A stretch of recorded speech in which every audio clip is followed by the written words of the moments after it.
It's going to be a new culture here in Tennessee for the Titans. And I got 3 hot takes for you for the 2025 season. Welcome into Titans Today by Chat Sports. I am your host, Brett Alper. And before we get started, one of the hot takes, I'll give you a little hint here, but if you think the Titans can make the playoffs, can they be one of those teams like the Commanders last year or the Texans the year before? Can they go worst to first and make the playoffs? If you think so, hit that big thumbs up icon and like the video. Now, I will remind you guys, I got 3 of them.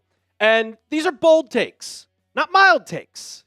Some people are going to watch this and be like, oh my God, what are you talking about? But there's a reason why this video is a hot take, bold take video. And I'm trying to go at least 2 for 3 on these predictions. So my first one is that Cam Ward, he's going to have a great rookie year and throw for 4,000 yards. Now, it's going to be hard for him. But I think as long as he stays healthy and with the season now being 17 games, it's a possibility that he's going to have a huge year. I wouldn't call it like, oh, he's going to go out there and be like a candidate to be one of the best players in the league. But I could see a typical, like somewhat like Jaden Daniels, but not that to that level where it's like they're going to make the AFC Championship game and be outstanding. Like, if you look at what Mike Borgonzi did for this offense, he went in and he just prioritized pass catching. Like Calvin Ridley has just completely bought into this quarterback, saying that he already trusts Cam Ward and he's known him for just a couple months. You got a guy like Tyler Lockett, who's a veteran, who's going to teach some guys like Xavier Restrepo, who I think is going to make the team. Van Jefferson, yeah, he hasn't done much since the Rams won the Super Bowl a couple years ago, but Elike Manor, I could see him possibly having a big year with being on the opposite side of Calvin Ridley and then Tyler Lockett in the slot where he could get about 700 yards and maybe possibly make an all-rookie team. And then you look at the offensive line.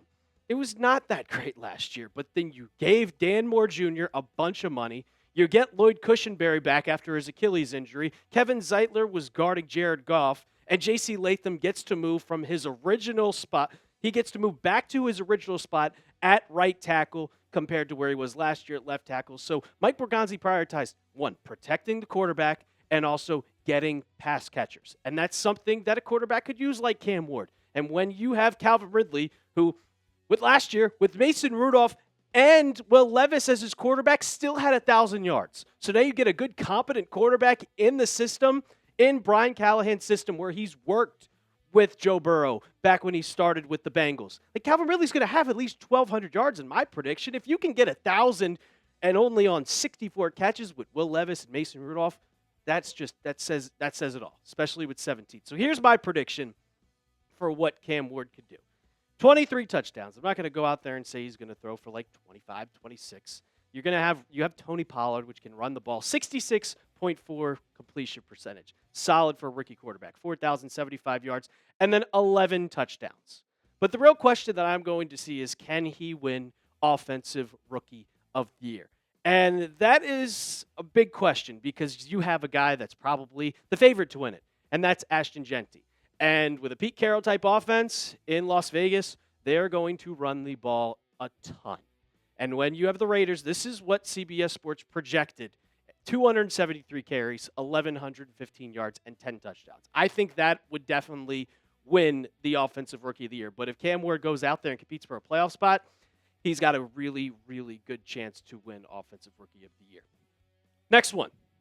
Jeffery Simmons makes an All-Pro. And I think this is probably the lowest on the totem pole of hot takes. I mean, he's a 2-time All-Pro. He made the Pro Bowl last year, and he just looks like he's getting better and better. I mean, in 2024, 76 tackles, 5 sacks, 11 tackles for losses, your defensive tackle, 2 forced fumbles. Like, this guy is definitely your best player on defense, and he is healthy. And he didn't show up to OTAs, but he came back for minicamp, and he said he was happy to be there, and he trusts this team. Like 16 games played. Yeah, he played 12 in 2023, but 15, 17, he is a threat when he is on the football field. And Simmons, he already has 2 All-Pros, so you know he can do this before. And one thing that I noticed that he's talked about is that he is just getting back, and he feels like the Titans team is back.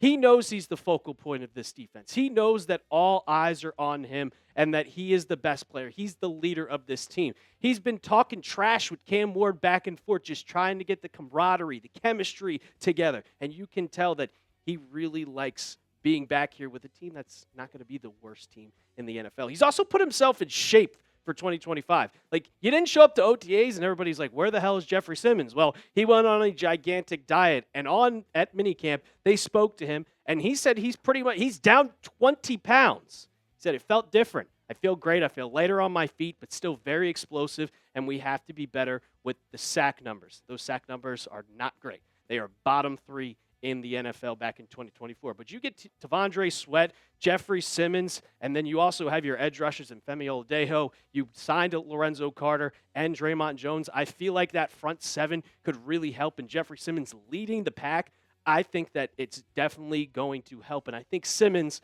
as the Titans look better and not the worst team in the NFL, it's a big possibility that if he's lighter, faster, stronger, that he's going to exceed his sack total. He's going to exceed his tackle total because you can't double him now because you have a whole bunch of people. You're also getting back Sebastian Joseph Day. So this defensive line is going to be a threat, and I think Jeffery Simmons is going to take advantage of it. Before we get into my third and final bold prediction, I got to tell you guys to subscribe to the channel for Titans coverage all throughout the offseason. I know it's a long offseason. We're getting in the dog days of the summer, where they're not on the field. We're waiting for training camp. We're waiting for the preseason. But every news, rumors, anything that you could possibly see Titans related, we will be talking about it on this channel. So hit that big red subscribe button right now. And let's get to 11K subscribers. We're less than 200 away. And also, if you want to support your quarterback, you want to support Cam Ward, get your Cam Ward jerseys today, chatsports.com/Ward. They're on sale now. You can get it in every single colorway that they will be playing on the field at Nissan Stadium. So get yours today. If you don't have your Cam Ward jersey, what are you doing? You got to support the franchise quarterback. Get yours, chatsports.com/Ward. We'll have that in the comments and description of today's video. My last one. I think we talked about it. Worst to first. And I think the Titans will compete. I'm not going to go out there and say they're going to make the playoffs because I think the AFC is very talented. I think you have to worry about the AFC West, which could you get 3 teams in the playoffs at this point when you have the Chiefs, the Broncos, and the Chargers. So that's 2 teams right there. So there's 1 spot left as that 7-seed wild card spot. And I don't know who's it going to be, but I think the Tennessee Titans could compete for that because if you look at the schedule, I mean, you could upset the Rams. I think they're going to beat down on the Colts. I think the Colts are going to be one of the worst teams in the NFL. Cardinals, that is a definite possibility toss-up. Raiders win. You're facing at home against the Patriots. That could be a win. The Colts, again, we'll talk about it. I think they're going to sweep. And then you go to the back half of the season, like, you could really I think that you could win against the Texans at home, Seahawks, Jags, Browns. The schedule is not that tough. It's not that tough. I think it's kind of a cakewalk. I mean, besides that little stretch on the back half where you got to face the 49ers and the Chiefs, and then, of course, you have to play the Texans twice, it's a pretty easy schedule. If you look at the strengths, they had the 4th easiest schedule. They play all the teams combined. It's less than a 500 record. Now, you want to talk about, it's paper. Everything happens different. That's why you look at the Commanders. They, on paper, were terrible, but they came in and won the game. I think that the Titans have improved their roster enough to compete in 2025, and that roster and the schedule will show. Now, they're going to sweep the Colts. Like, they don't know who their quarterback is going to be. You're going to tell me Daniel Jones or Anthony Richardson, who Anthony Richardson doesn't have a 50% completion percentage. Awful. And then you have Daniel Jones here, which we've seen him with the Giants of just how much of a laughingstock that was. They don't know what they're doing. Like, they shouldn't have drafted a tight end in the first round of the draft. Whatever. It doesn't matter. It could definitely just come down to the final week of the season against Jacksonville if you have 8 wins and you could be fighting for that last spot in the wild card. And you better win that game. But against Jacksonville at home, it's a definite possibility that you could go from worst and make the playoffs in just your first year. And Brian Callahan, you got to compete because if you go out there and win 5 games again, you could be looking for a new job in 2025. Before we get on out of here, predict the Titans win total. I think it's going to be around 8-9. That's my prediction. I don't think they're going to make the playoffs, but it's a steady grind. I think in 2026 they're definitely making the playoffs. But go ahead, go down in the comments section down below and give me a win prediction. We got 17 games. I give about 8. Let me know down below. And also, don't forget to subscribe to the channel. We're trying to get to 11,000 subs. We're less than 200 away, so let's do it. Let's get there. And as always, tighten up.